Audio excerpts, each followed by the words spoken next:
Então a gente vai abordar um texto que se enquadra na linha de pesquisa 1 da seleção da UES. Lembrando que nós temos aí 3 linhas de pesquisa. Cada linha de pesquisa dessa é dividida em 5 itens, as especificidades de cada linha de pesquisa. Para a prova escrita, lembrando, vocês vão ter de produzir um texto, de caráter dissertativo, como consta muito bem no edital, mínimo de 60 linhas e máximo de 100 linhas, um texto referente a um desses temas de cada linha de pesquisa.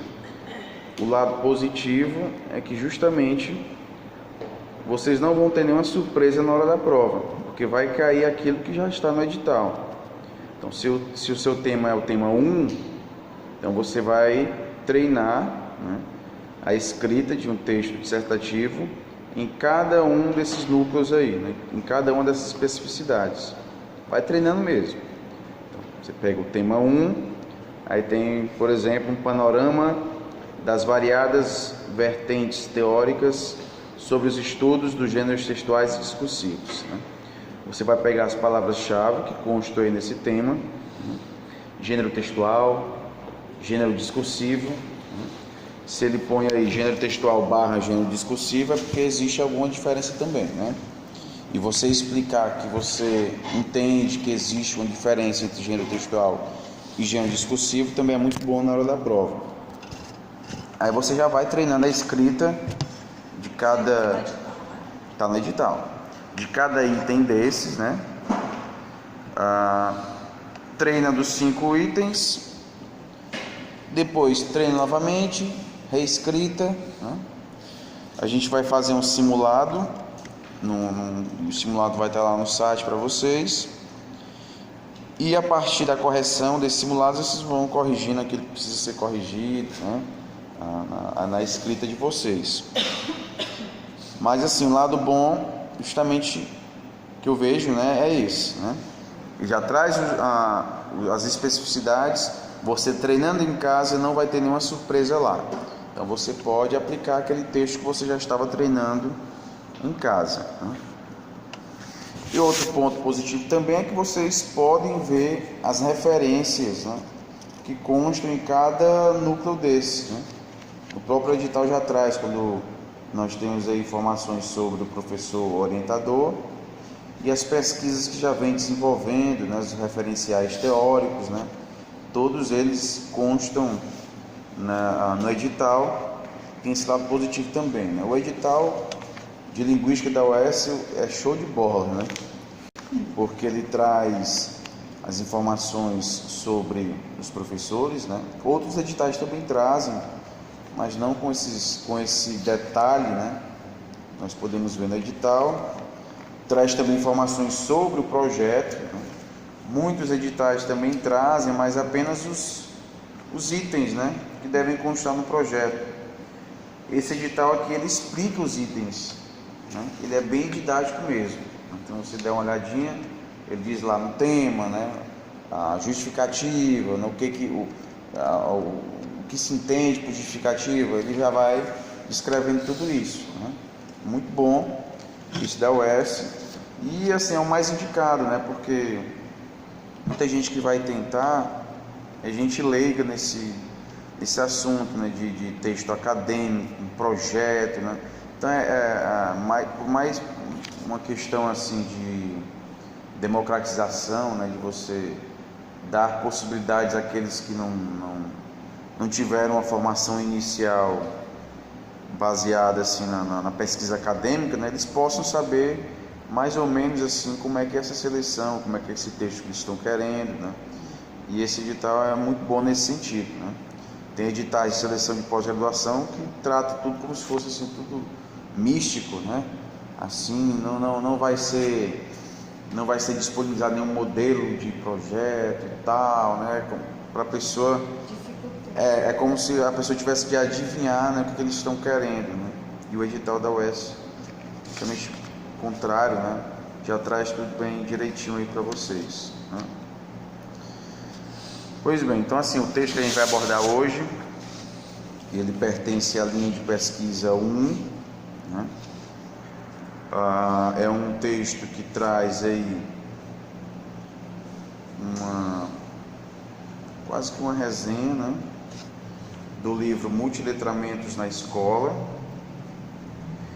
Nesse livro nós temos aí várias atividades que envolvem a prática da leitura, né? Atividades essas que trazem a proposta do multiletramento, né?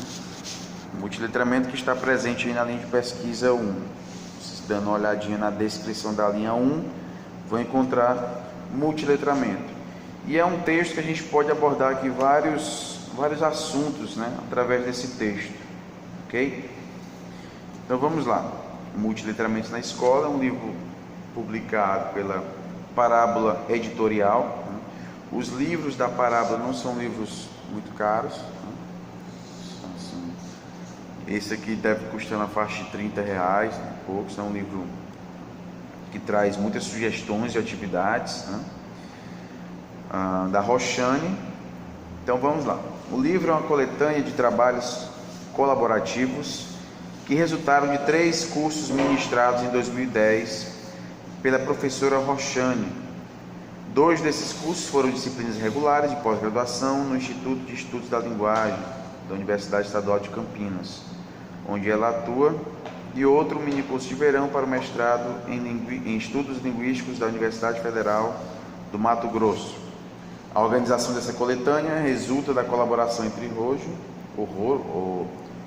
né, que realizou um pós-doutorado na Universidade de Genebra, e Eduardo Moura, que desenvolve pesquisa de mestrado em Linguística Aplicada no IEL, na Unicamp, sob orientação da professora, da Roxane. Então a gente já vê aqui que esse pós-doutorado foi realizado na Universidade de Genebra, né, e vale lembrar que lá nós temos nomes importantes, né? O Jean-Paul Broncat, que traz o interacionismo sociodiscursivo, né? Que é como ele mesmo diz, né, uma proposta teórico-metodológica, né, de estudo de textos, né? O ISD também é muito estudado na UFC, né, na parte da linha de pesquisa da linguística aplicada, né? Então, na Universidade de Genebra a gente tem o nome de Broncat, né? Temos o pessoal da sequência didática, né? O Chenely e o Doss, né? Bernard Chenely e Joaquim Doss, que trazem a proposta da sequência didática, né? Então, e nesse livro nós vamos encontrar também sequências didáticas, né? Naturalmente a gente acaba encontrando, resultado aí da influência, né, da Universidade de Genebra. A coletânea apresenta propostas de atividade de leitura crítica, análise e produção de textos multissemióticos, constituídos por diferentes linguagens, tendo um enfoque multicultural. Então, é uma leitura crítica. Ela poderia simplesmente ter utilizado o nome leitura, né? Atividades de leitura, mais especificou leitura crítica. A gente tem, dependendo do referencial que você esteja utilizando, nós temos aí os níveis de leitura, né? Leitura literal, né? Leitura crítica seria aquela um nível mais elevado, né? Uma leitura que você já se posiciona diante daquele texto, né? Aceitando ou não o que está naquele texto. Isso é uma leitura crítica, né? Não uma leitura meramente mecanizada, né? Com uma prática de decodificação. Então ela já traz aí a proposta dessa leitura crítica. Análise e produção de textos multissemióticos, né? Quando a gente vê esse nome semiótico, né, já remete à produção de sentido, né? Então multissemiótico é uma diversidade de formas, né, que produzem sentido. Isso a gente vê no dia a dia, né? A gente produz sentido pela língua, né? Língua oral, né? Em sua modalidade oral, ao mesmo tempo que a gente fala, que a gente utiliza, né, a manifestação oral, a gente utiliza os gestos, e isso também transmite sentido, né? A própria roupa que a gente utiliza também passa informação, né? Então, de fato, a gente vive num meio multissemiótico, né? A gente não transmite, não passa sentido, né, significado apenas pela língua, né? Que a língua é uma forma de linguagem, né? Eu tenho uma linguagem no campo mais amplo e a língua é uma possibilidade da linguagem. Eu tenho, por exemplo, as esculturas, as pinturas, né? E dentre essas possibilidades de linguagem eu tenho a língua, que é justamente o objeto de estudos de quem? De Saussure. Aí deixa eu te perguntar uma coisa que tinha, porque eu tinha 2 questionários teus, um do ano passado e o outro mais recente. Aí eu fui responder, eu acho que foi do ano passado, que não tem a resposta nos áudios. Sim. Tem o do outro, aí não chegou na pergunta que eu quero te fazer, que é se Saussure despreza, mais ou menos assim a pergunta, se Saussure despreza a língua de sinais. O que é que ele acha da língua de sinais? Cabe a quem estudar a linguística ou a semiótica? Mas para semiótica. Porque mas assim, ele despreza o Saussure, então? não, para o linguista, né, não é objeto de estudos do linguista, né? Não é objeto de estudos do linguista. Isso seria uma possibilidade de linguagem, né, que estaria justamente no que eles chamam de semiologia, né? A semiologia, né? Que é como se fosse um campo mais amplo que estuda todas as formas de linguagem, né? Aí dentre esse campo mais amplo, que é a semiologia, estaria a linguística, né? Estaria a linguística. Então a linguística ela é abordada pela semiologia, né? Muitos hoje já veem, na verdade, a linguística como um campo mais amplo, né?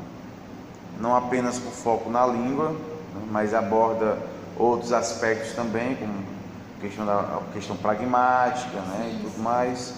Então, na verdade, a semiologia, né? Ou a semântica, né? Ela começou a ser vista já como um campozinho da linguística, né? Mas para Saussure, quando ele fala semiologia, é algo mais amplo que engloba a linguística. Aí sim, a semiologia estudaria todas essas possibilidades de produção de sentido, né? Dentre essas possibilidades estaria a linguagem de sinais, né? Então vamos lá. Então a proposta é abordar esses textos multissemióticos constituídos por diferentes linguagens, né? A gente viu que a língua é uma forma de linguagem, né? Eu tenho a linguagem do campo amplo e a língua como uma possibilidade, né? Então, diferentes linguagens, imagem, som, né? As animações que a gente vê agora com essas tecnologias digitais, né?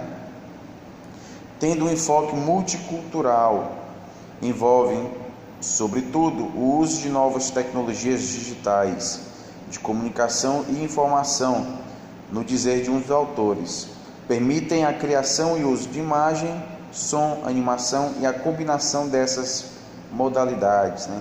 Aí a gente vê realmente essa multimodalidade, né?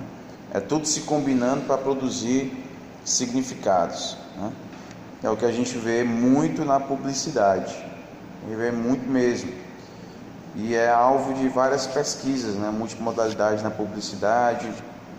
É comum a gente encontrar estudos, né, de capas de revista, né? E nessas capas de revista vem o elemento linguístico, né? O escrito, né?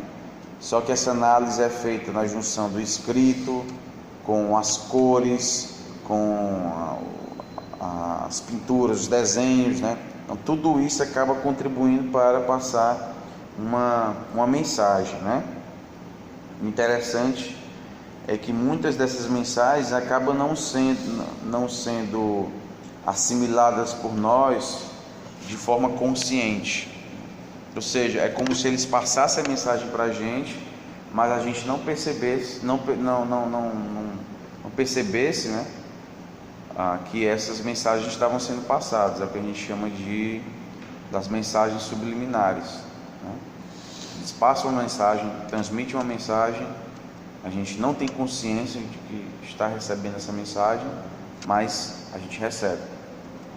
Aquelas propagandas de banco, né, de refrigerante, as cores da propaganda são aquelas cores que predominam na logo, né, da própria empresa, né? Você vê propaganda do Banco Itaú com as cores laranja e azul predominando, né? Até a paisagem é laranja, né? Tudo isso acaba construindo uma imagem, um mundo, né? Um mundo que é englobado por aquele banco, né? Se o céu é meio alaranjado, né? Se as pessoas usam vestimentas que predominam, né? As cores da logo, né? Então é como se o mundo fosse aquilo, né? E é um convite a você fazer parte desse mundo, né? Sendo cliente, por exemplo, desse banco específico, né? Então realmente na publicidade a gente encontra bastante a combinação dessas modalidades, né? No capítulo inicial, intitulado Pedagogia dos Multiletramentos, Roxane coloca para o leitor algumas questões fundamentais, sobretudo para aqueles que são professores. São problematizações, né? São os questionamentos, né? Que visam promover uma reflexão e buscam renovar a prática dos professores, junto aos quais ela exerce atividade há muito tempo. Então, renovar a prática dos professores. Aqui já está implícito, né, de que essa prática deve ser renovada, né, uma prática tradicional, né, uma prática que, no que diz respeito ao ensino de língua portuguesa, né,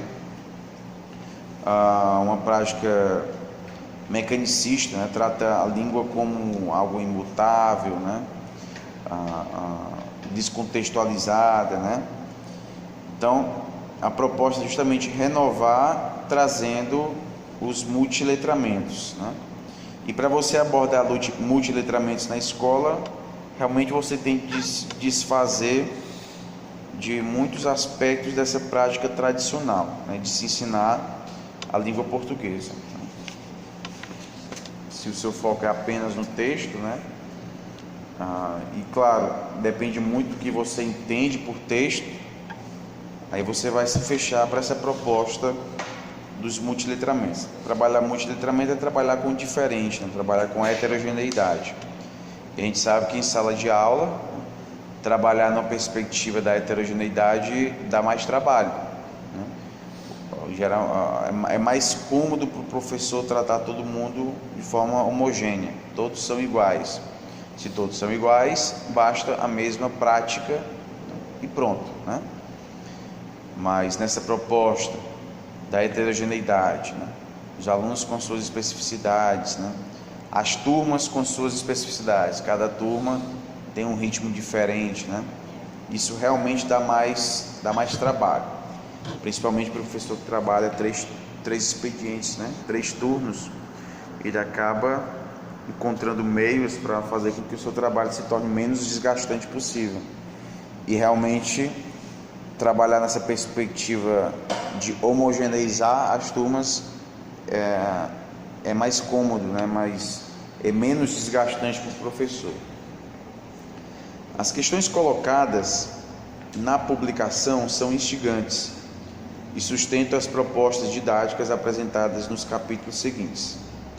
Por que abordar a diversidade cultural e a diversidade de linguagens na escola? Isso é uma proposta de renovação, né? Diversidade cultural. Há muito tempo não se discutia diversidade cultural em ensino de língua portuguesa. Simplesmente ensinava a língua em sua única variante possível, né? Que era considerada a norma padrão, né? Entre aspas, uma norma culta, né? Uma norma padrão, né? Uma norma que é utilizada, né, por aqueles que são exemplos, né, de escritores da língua portuguesa, né? Então, durante muito tempo, realmente foi, no ensino de língua portuguesa, foi ensinada apenas uma variante da língua portuguesa, né? E as outras variantes foram deixadas de lado, né? Mas, na perspectiva dessa diversidade cultural e a diversidade de linguagens, a gente tem aí uma importância dada também a essas outras variantes. Há lugar na escola para o pluralismo, para a multissemiose e para a abordagem pluralista das culturas, porque propõe uma pedagogia dos multiletramentos. Segundo o Rojo, né, o Rojo, dependendo de quem for falar aí, né, que você preferir, os multiletramentos nos propiciam pensar, entre outras coisas, como as novas tecnologias da informação, os hipertextos e hipermídias podem mudar o que se entende na escola por ensinar e aprender, né? Alguns nomes geram um pouco de receio, né? A pessoa começa a estudar multissemiose, né? Na verdade são nomes que trazem informações bem simples, né? Multissemiose, diversas formas diferentes de você transmitir um significado, cor, imagem, som, né? Multissemiose. Quando eu vi aqui multissemiose, não é uma redundância não, porque se semiose já vai estudar os diversos. Eu interpretei assim, sabe? Se semiose, semiótica, né? Já vai estudar essas diferentes formas de comunicação, né? Não só dos humanos. Porque não é redundante eu chamar multi, né? Talvez para deixar bem claro, né, a proposta, né? Aí, às vezes a gente acaba batendo na mesma tecla ali para ser bem enfático, né? Então, às vezes a redundância vem nessa proposta de ser bem enfático. Então, a abordagem pluralista das culturas, a gente vê aqui uns termos importantes, né, do hipertexto, hipermídia, né? Por hipertexto, hiper dá uma ideia de algo maior, né? Daí a gente tem os hiperônimos e os hipônimos, né? Hiperônimo é um conceito que engloba outro, né? E o hipertexto é como se fosse de fato um texto maior do que os outros, né? Esse hipertexto é um texto que é justamente construído pelo próprio leitor, né? Quando você vai fazer a leitura de algum texto na internet, né? E começa a fazer a leitura e você encontra alguns links nesse texto, né? Joana d'Arc foi queimada, né? Na praça tal, né? Aí nessa praça tal tem um linkzinho, né? Você clica, aí já abre um outro texto, né? Então você começou a ler um texto, aí você ficou em dúvida sobre um termo que está lá, e curiosamente esse termo tinha um link, né? Dava acesso a uma outra página. Você clica lá e faz a leitura dessa outra página para compreender aquele texto que você estava lendo. Mas pode ser que dentro dessa página que você está lendo, para compreender o outro texto, o texto original, você se deparou com um conceito também que não estava muito bem, assim, você não compreendeu muito bem para compreender o todo daquela página. Aí você faz o quê? Você pode acessar um link para ter mais informações sobre aquele texto. Ou seja, é como se o texto inicial que você estivesse lendo fosse ganhando ganchos, né? Galhos, né? Ou seja, para você compreender aquele texto, você leu vários outros textos.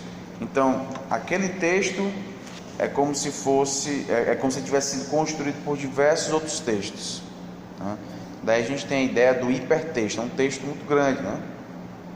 E na verdade, esse texto ele vai ter a extensão que o leitor quiser.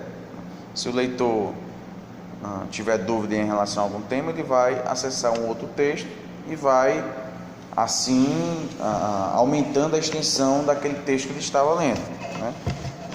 E é justamente com a internet que a gente vai ter aí uma abordagem do hipertexto, né? É isso que eu ia te perguntar. só vale então para a internet. Não vale eu estar lendo aqui um livro, aí eu estou lendo lá sobre Saussure, aí parece semiótica, aí eu vou, pego outro livro, então pego o dicionário, aí pego.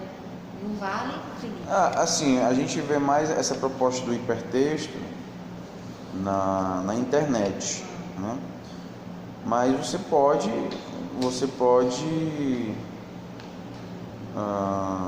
estender essa visão para os textos impressos, né? Não vejo problema. Agora, no texto impresso, muitas vezes dificulta isso, né? Porque você não tem aquele texto na hora, né? Já na internet você já tem um acesso quase que simultâneo, né? Tá lá e tal, já acessou o texto, já vai fazendo a leitura, né? No impresso tem muitas vezes esse atraso, né? Da dúvida e você chegar até o texto para tirar a sua dúvida, né? Então nós temos aí essa ideia do hipertexto, né? Para desenvolver esses argumentos em favor dos multiletramentos, e claro, para a gente entender multiletramento, é importante também a gente entender o que é letramento, né? A proposta de letramento. Aqui no Brasil, quem se destacou muito, né, nessa ideia de letramento foi a Magda Soares, né?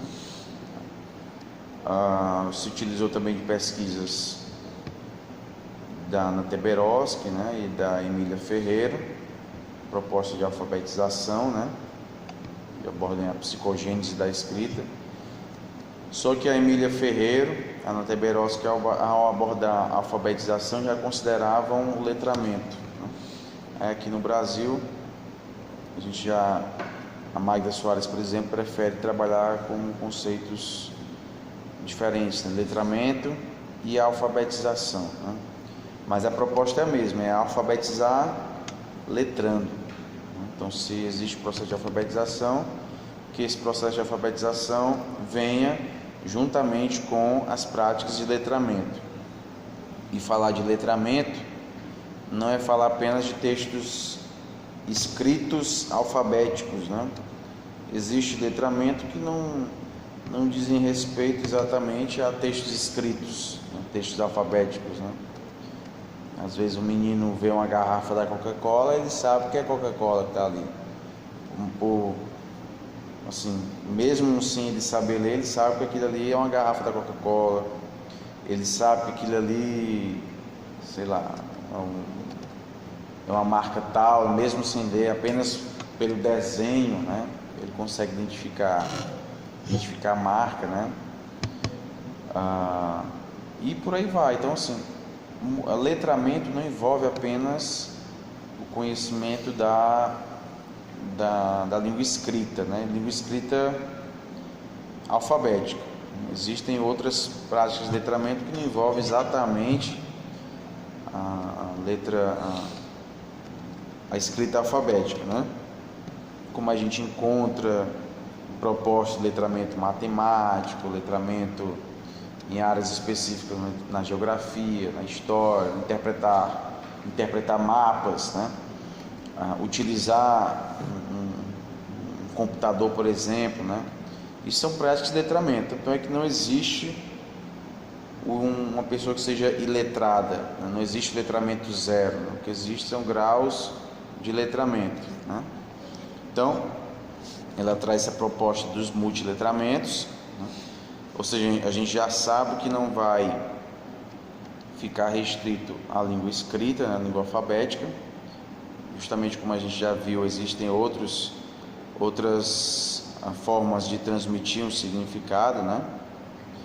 Então, para desenvolver esses argumentos a favor dos multiletramentos, inicialmente localiza a origem histórica desse conceito, que procura cobrir dois multi: a multiculturalidade, característica das sociedades globalizadas, e a multimodalidade dos textos, por meio dos quais a multiculturalidade se comunica e informa, né? Então, realmente, nós temos um foco na multiculturalidade, né? E em uma sociedade globalizada cada vez mais forte, né? A mistura de culturas e às vezes essa mistura de culturas acaba descaracterizando determinadas culturas, né? É como se as culturas, digamos, genuínas, né, fossem dando lugar a essas culturas híbridas. Tanto é que, por exemplo, quando a gente aborda a fala do caipira, né, horta, né, é uma fala cada vez mais presente na capital, né? Então, você vai para São Paulo, por exemplo, você encontra muito essa fala. Por quê? Porque é como se essas fronteiras fossem sendo destruídas, né? E essa cultura estivesse cada vez mais híbrida, né? Aqui, por exemplo, em Fortaleza a gente encontra bastante, né, as variantes regionais, né? O falar do Cariri, por exemplo, né? O tia, o titia, né? O dia, né? E vai chegar um momento que isso vai ser tão normal que pode descaracterizar, né? Isso é uma fala do Cariri, isso é uma fala. Na verdade, isso está sendo uma fala em várias outras regiões, né? Então, essa globalização acaba quebrando essas fronteiras, né? Continuando, também Rojo, né, enfatiza que ao considerar esses dois o conceito de multiletramentos avança em relação ao de letramento, que segundo ela não faz senão apontar para a multiplicidade e variedade das práticas letradas. Ao longo do capítulo, apresenta as características e o funcionamento dos multiletramentos, justifica a necessidade de uma pedagogia dos multiletramentos, né? Como abordar esses multiletramentos na escola, né? Daí vem a questão da didática também, muito importante, né? Que às vezes professores de áreas específicas, né, como por exemplo de português, acaba deixando de lado, né, os estudos na área da pedagogia, na área da didática, né? Como se o saber do conteúdo bastasse para ter uma boa aula, né? Isso a gente sabe que não é bem assim, né? Para a autora, essa pedagogia, resumidamente, parte da afirmação de que o mundo contemporâneo é caracterizado pela multiplicidade cultural, né? Realmente, né? Que se expressa e se comunica por meio de textos multissemióticos, impressos ou digitais. Ou seja, textos que se constituem por meio de uma multiplicidade de linguagens, fotos, vídeos, gráficos, linguagem verbal oral ou escrita, sonoridades, que fazem significar esses textos, né? Por isso que a proposta justamente que o ensino de língua portuguesa não deve ficar restrito, né, ao ensino daquilo que é estritamente linguístico, né, daquilo que é alfabético, né? Ensinar a língua portuguesa também você pode abordar esses outros aspectos, né, da semiose, desenho, né? Quando você aborda uma charge, por exemplo, aliar o texto escrito às expressões das personagens, né? Quando você faz a leitura de um texto em sala de aula, né? Por que essa palavra está em negrito, né? Por que essa palavra foi escrita, veio, né, na fonte de cor vermelha? Por que ela está em vermelho? Por que ela está em negrito? Essas aspas, o que significa essas aspas? Por que elas estão aí, né? Por que no lugar de escrever a palavra tal, ele preferiu a outra palavra, né? Por que essa palavra está em caixa alta, né? Enfim, são elementos que fogem daquela abordagem tradicional da língua, né? Que fica restrita ao que é linguístico, né? Então, essa pedagogia dos multiletramentos, de fato, ela abre, né, esse leque de possibilidades no ensino da língua.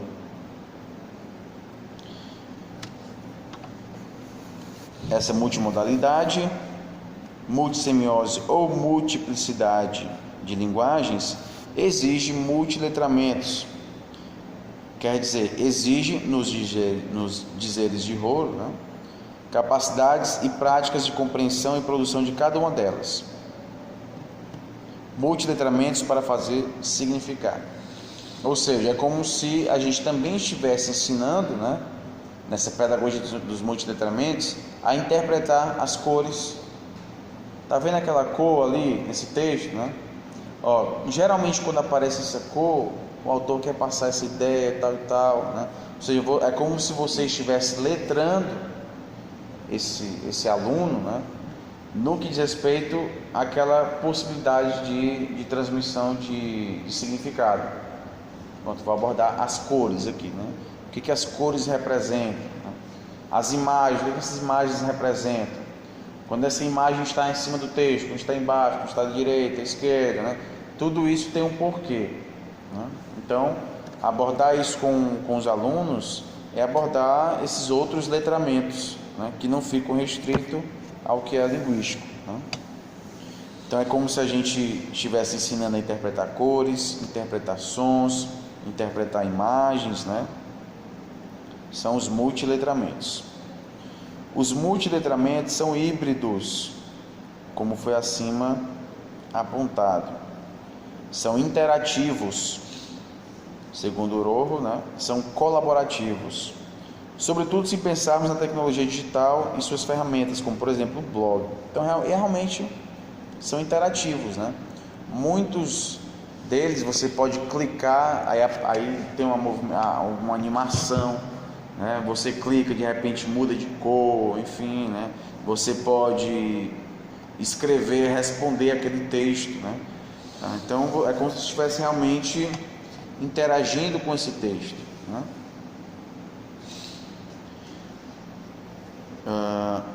Também são subversivos, sobretudo se considerarmos o design do hipertexto, que permite várias conexões e trajetórias. Então, de onde é que vem essa subversão, né? É como se eles quebrassem aquele padrão que a gente já estivesse acostumado, padrão de texto, aqui, pronto, né? Mas nesses aqui não, são subversivos. Tem isso aqui, mas aqui você acessa um outro texto, de repente você está lendo aqui, clicou aqui, já abre um videozinho para explicar alguma coisa, né? Então eles são subversivos porque eles quebram essa ideia que a gente tem de um texto fixo, né, imutável, né? E eles proporcionam essas mudanças que são realmente tão grandes, que daí que vem a subversão, né? Eles meio que revolucionam, né? Subvertem. Vocês estão vendo aqui, ó, o design do hipertexto, né? Então, realmente, o design do hipertexto é alterado com essas tecnologias digitais, que você clica num link aqui, clica num link, abre um vídeo, de repente, para você continuar o texto, tem que interagir com esse texto, responder alguma coisa, já abre o texto, enfim, as possibilidades são infinitas, né? E claro que dá mais trabalho você fazer um texto assim, né? É mais complicado, né? Subvertem especialmente as relações de controle unidirecional da comunicação e da informação. Então não há apenas uma direção única, né? Não há apenas uma direção para o acesso à informação. Você tem, ó, várias direções, né? Da produção cultural, portanto, e da propriedade dos bens imateriais, ideias, texto, discurso, imagens, sonoridades. E realmente no campo das tecnologias digitais, né, essa ideia de autoria, né, de apropriação das ideias, ela fica mais complicada, né? De quem é essa ideia? Quem foi que teve essa ideia? Quem produziu esse desenho, né? De onde é que vem isso aqui? As pessoas acabam se apropriando, muitas delas se apropriam, mas fazem algumas modificações, né? Então, quem é o autor daquilo ali? Quem é o autor daquele texto, né? Quando você constrói um hipertexto, né, fazendo várias leituras, link e tudo mais, existe só um autor ou são vários autores para um hipertexto, né? Então, no campo das tecnologias digitais, realmente essas noções de autoria e apropriação, né, elas ficam mais complicadas, né, de você entender, né, como ela muito bem diz aí, né? No espaço digital temos um embate, por exemplo, né, entre autoria e apropriação. Daí que vem muito forte, né? O plágio, né? Em trabalhos acadêmicos, tem programas de computador que identificam, né, se um texto foi plagiado ou não. Tem lá, você joga o texto, ele já diz, 66% desse texto é da fonte tal, né? O ideal é que fique tipo assim, 10% da fonte tal, 10%, ou seja, você realmente utilizou esses textos. Agora, quando tem assim, 60% foi tirado do texto tal, né? Ou seja, copiado mesmo, aí já, né? Mas tem, só você colocar no Google, né, identificador de plágio, vai abrir vários sites, vão abrir lá. Nesse sentido, faz necessário que a escola discuta uma nova ética, que no dizeres de Rolo, né? Ou nomezinho complicado. Não, eu vou falar. Não, eu vou falar agora rojo. Eu vou falar rojo. É mais fácil, né? Porque aqui não é do espanhol, né?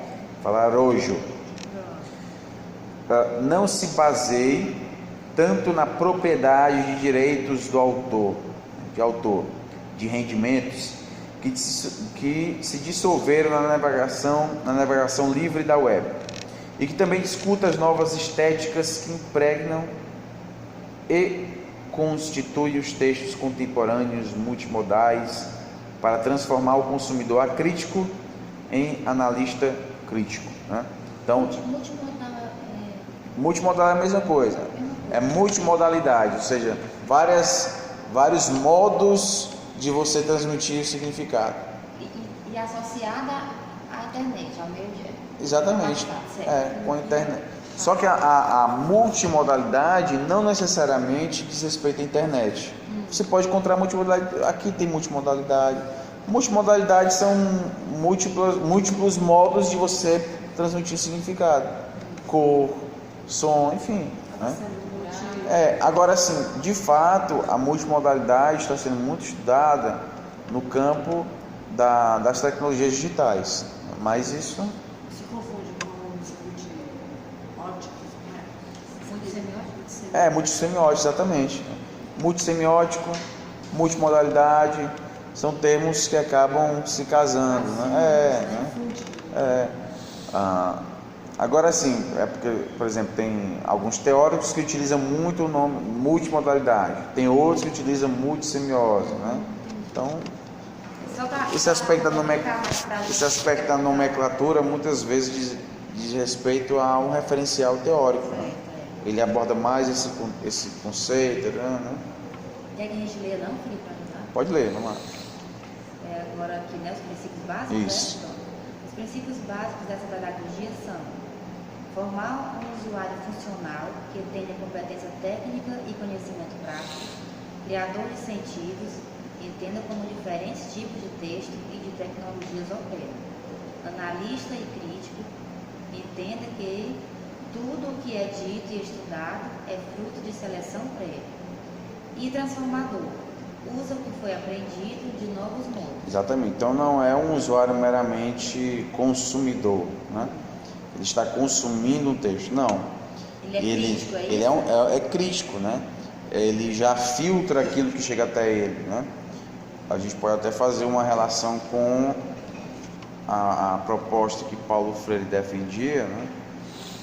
Que combatia o que ele chamava de educação bancária. A educação bancária, o professor como sendo o depositante, né? Aquele que tem conhecimento, e o aluno como sendo uma espécie de vasilha, né? Como sendo um banco, né? Então o professor vai e deposita esse conhecimento no banco que estava vazio, né? Então ele já apenas está consumindo, né? Está recebendo informação, recebendo conhecimento, né? E na proposta de Paulo Freire casa justamente aqui, né? Nessa proposta de um leitor crítico, né? Que não aceita tudo que chega até ele, né? Um leitor crítico que se torna assim difícil de ser manipulado por meio do texto, né? E ter conhecimento desses multiletramentos, né, multimodalidade, é também ter instrumentos, né, para não ser manipulado. Como eu falei para vocês, existem mensagens que são passadas, né, no nível subliminar, as famosas Como é o nível o quê? subliminar, as mensagens subliminares, né, porque são mensagens que estão abaixo do limite da consciência, por isso que é subliminar, né? Você recebe aquela informação, mas você não tem consciência dela, né? Você acaba agindo, né, de acordo com o que aquela informação estava passando para você, mas você não percebe. São as entrelinhas, né? Na verdade é mais do que as entrelinhas, né? Porque as entrelinhas você percebe. Nessa mensagem subliminar não, né? Se você percebe, já não é mais mensagem subliminar, você já tem consciência dela, né? Então, ter conhecimento desses multiletramentos, multimodalidade, é se tornar mais difícil de ser manipulado, né? E ela propõe também isso, né? Pode continuar.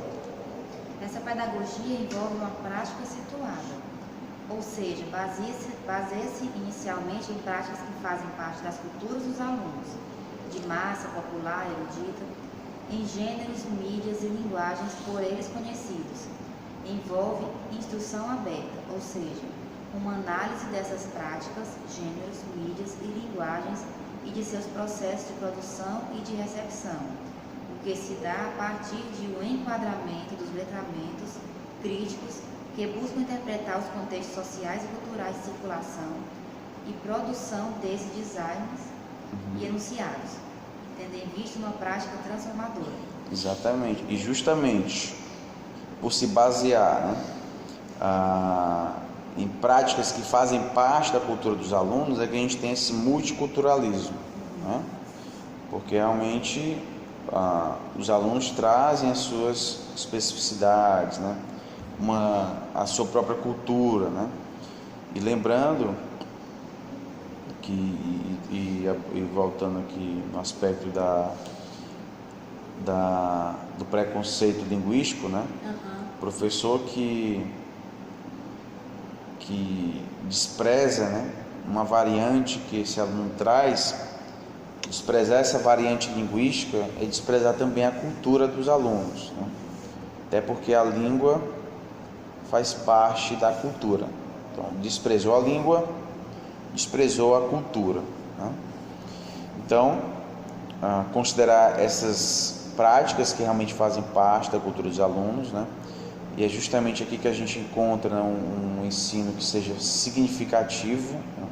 Que faça parte do contexto deles, né?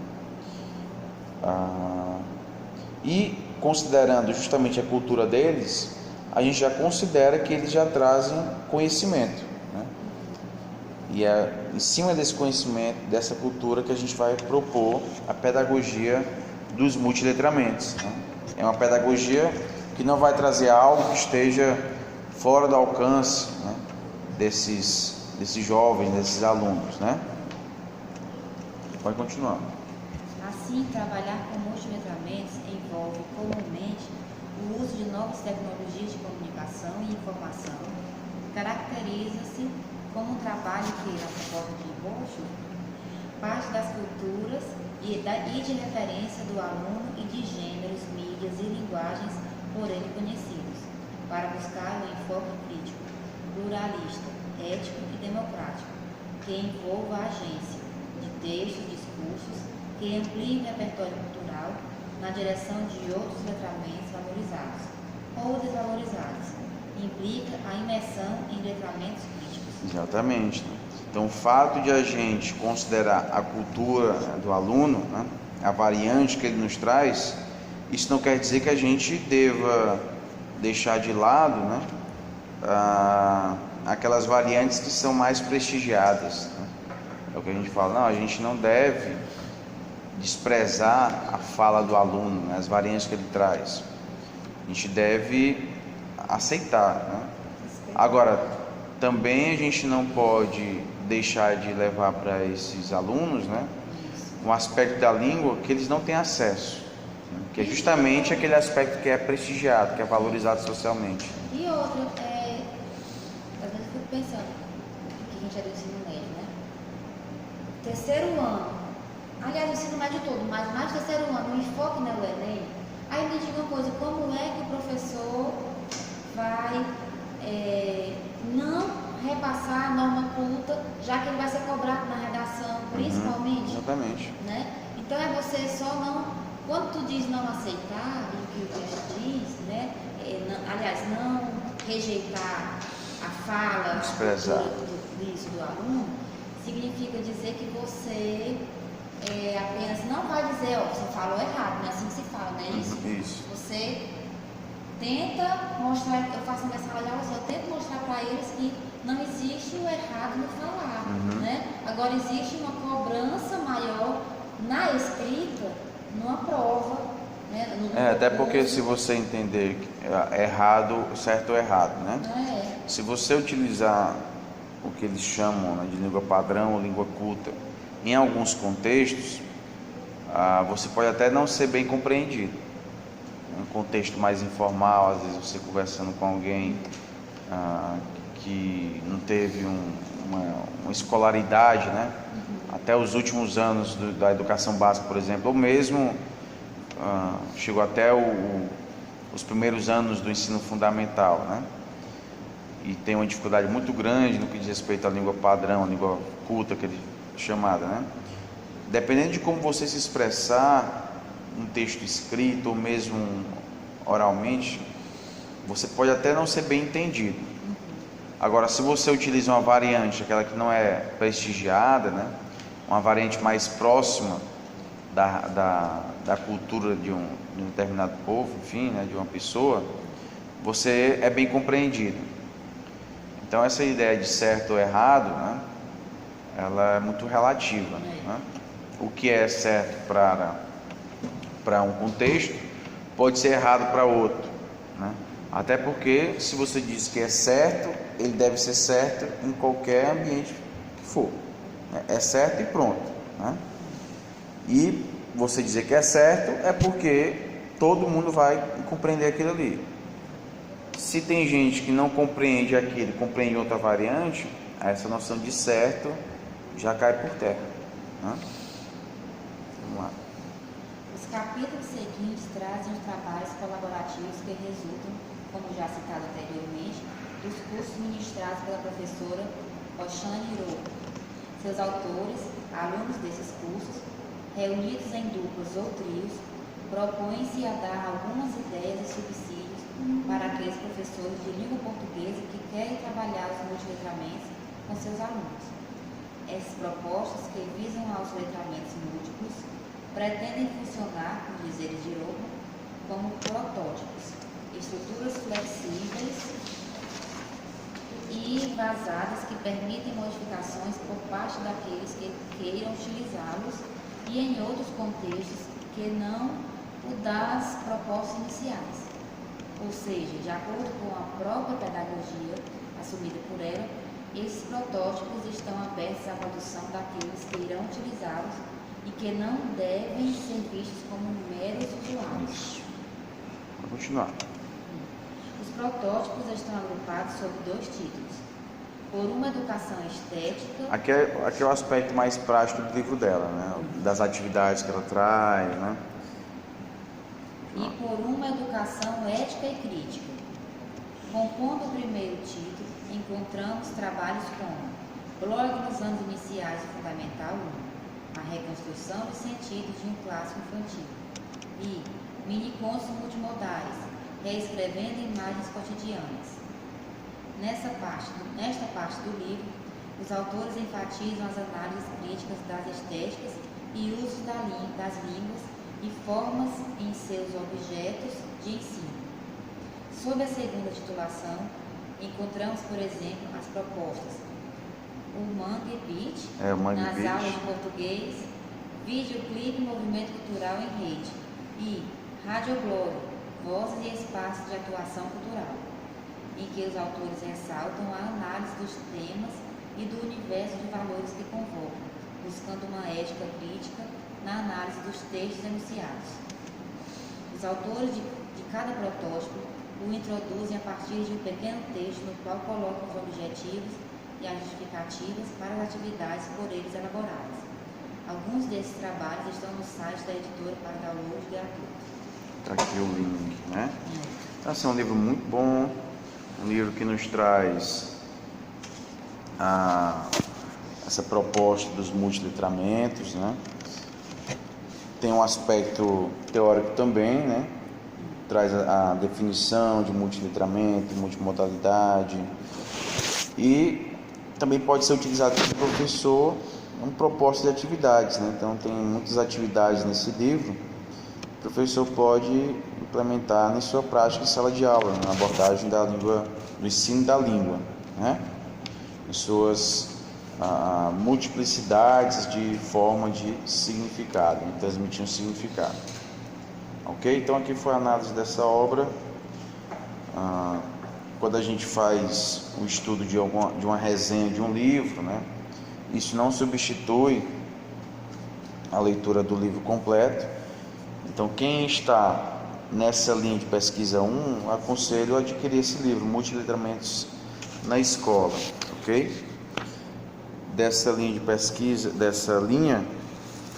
outra obra que eu acho muito importante é a do Rajagopalan, Kanavilil Rajagopalan, que ele aborda a linguística aplicada crítica, né? Para ele, toda linguística deve ser uma linguística aplicada e, claro, crítica, né? Uma linguística que não se volta para os aspectos sociais, né? Ela deve ser desconsiderada. E ele é bem enfático nisso, né? Ele critica aqueles que não veem a linguística como uma possibilidade, né, de trazer essa contribuição social, né? Para ele, toda linguística tem que ser uma linguística crítica, né? Não pode vir nessa ideia de que, como é uma ciência, né, o cientista, que é o linguista, deve se distanciar do objeto de estudos para não se posicionar, né? Então, o linguista tem que se posicionar, tem que ser crítico, né? E partir para cima mesmo dos problemas sociais, utilizando aí os estudos da linguística. Não tem essa de um linguista objetivo, neutro, não. Tem que ser crítico mesmo. O estruturalismo e o relativismo não tem essa preocupação com esses aspectos sociais, até porque o foco deles não é o aspecto social, né? Mas o aspecto estrutural, como é que isso se estrutura, né? Depois que a gente vai ver uma abordagem que foge dessa estrutura, né?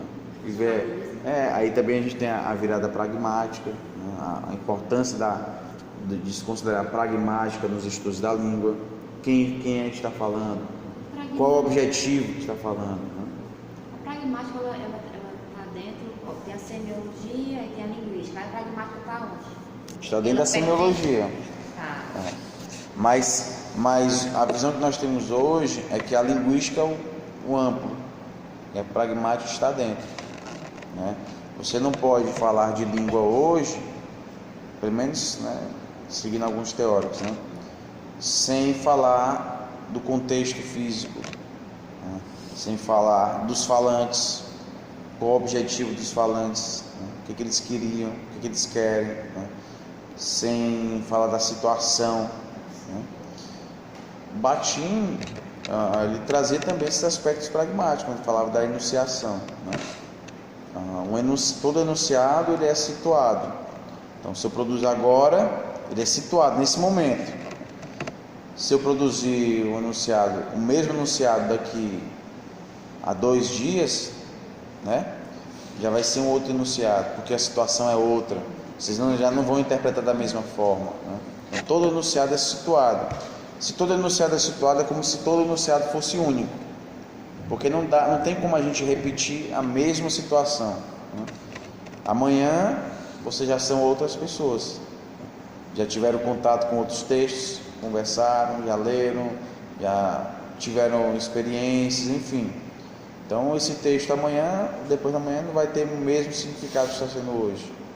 Aí tem que ver os fatores extralinguísticos. Exatamente. Né, que é tudo que eu aprendi até hoje é graças às tuas aulas do ano passado, né? Tem os elementos Bogran e Dressler, né? Exatamente. Fatores lá, Coerência, coesão, situacionalidade, aceitabilidade, informatividade. São elementos que realmente vão para o âmbito da pragmática, né? Porque antes o foco era muito grande na coesão, coerência, e depois a gente já... Mas a minha pergunta ainda é assim, essa pragmática, ela sempre esteve dentro da ciência linguística ou ela passeia também pela biologia? Também, não, antes tudo fazia parte, como se fosse do campo da filosofia, né? Aí depois a gente começa a ter um desmembramento, né, com a vinda das ciências. Cada área dessa começa a se desprender do âmbito da filosofia para se tornar uma ciência própria, né? Mas a pragmática a gente vê, tem uma pragmática puxada para a lógica, tem uma pragmática existencial, né? Assim, quando se fala em pragmática, existem várias possibilidades de você entender o que é pragmática. Da mesma forma, o funcionalismo. A gente fala funcionalismo, mas o funcionalismo tem abordagens diferentes, né?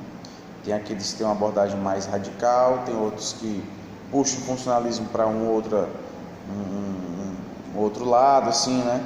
Então, falar funcionalismo, falar pragmática, né? É importante a gente entender que não são conceitos que não têm são termos que não têm um significado único, né? Dependendo da época, dependendo do referencial, você vai entender de forma diferente o que é funcionalismo, o que é pragmático.